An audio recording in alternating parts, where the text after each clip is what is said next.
એટલા માટે જ આપણે ત્યાં 4 આશ્રમો છે. પહેલો આશ્રમ છે બ્રહ્મચર્ય, પછી છે ગ્રહસ્થાશ્રમ, પછી છે વાનપ્રસ્થ અને પછી છે સંન્યાસ. 0 થી 25 બ્રહ્મચર્ય, 25 થી 50 ગ્રહસ્થાશ્રમ, જવાબદારી વાળું જીવન. અને પછી જેવા વનમાં જઈએ ને એટલે ધીરે ધીરે 51, 52 એટલે જવાબદારી દીકરાની સોંપતી રહેવાની.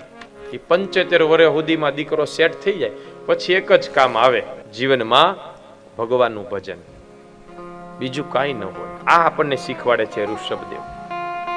હવે તો 100 વર્ષનું આયુષ્ય નથી રહ્યું, 20% તો એમાંય જીએસટી લાગી ગયું છે, એટલે હવે 20 વર્ષ ગણી લેવાના.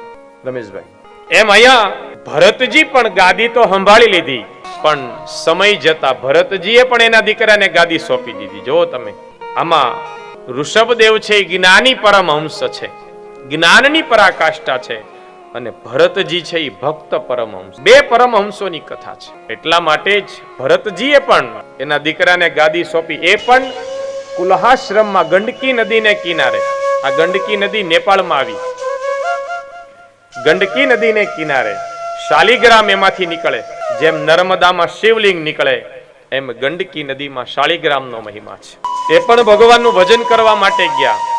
જ્યારે ગંડકી નદીમાં સવારે સૂર્યને આમ પાણી ચડાવતા હતા ને, એ સમયે હરણનું બચ્ચું તરતું તરતું એના હાથમાં આવ્યું, અને એ જ બચ્ચાને પછી આશ્રમમાં લઈ આવ્યા. પછી ધીરે ધીરે હરણમાં આસક્તિ થઈ ગઈ.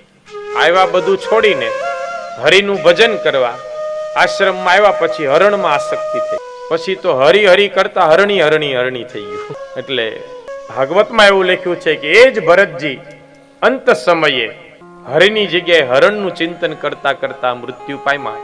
દેહ છોડ્યો ત્યારે બીજા અવતારમાં પાછા હરણ થયા. એટલે ભાગવતમાં લખ્યું કે અંતે યા મતિ સાધકમ. અંત સમયે ભગવાનનું ભજન કરવું, ભગવાનનું નામ આવશે તો કામ થઈ જશે.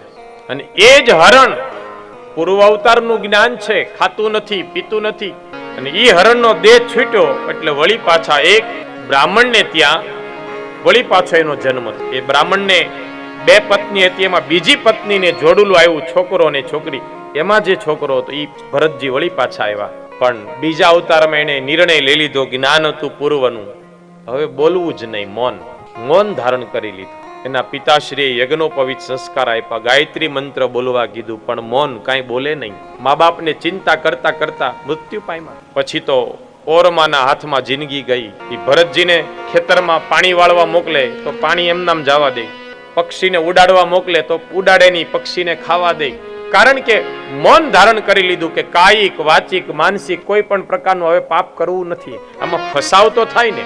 એટલે પોતાના આત્માને એને જાણી લીધો. માણસ પોતાના આત્માને જ્યાં સુધી નહીં જાણે ને ત્યાં સુધી કલ્યાણ નહીં થાય, સમજી લેજો.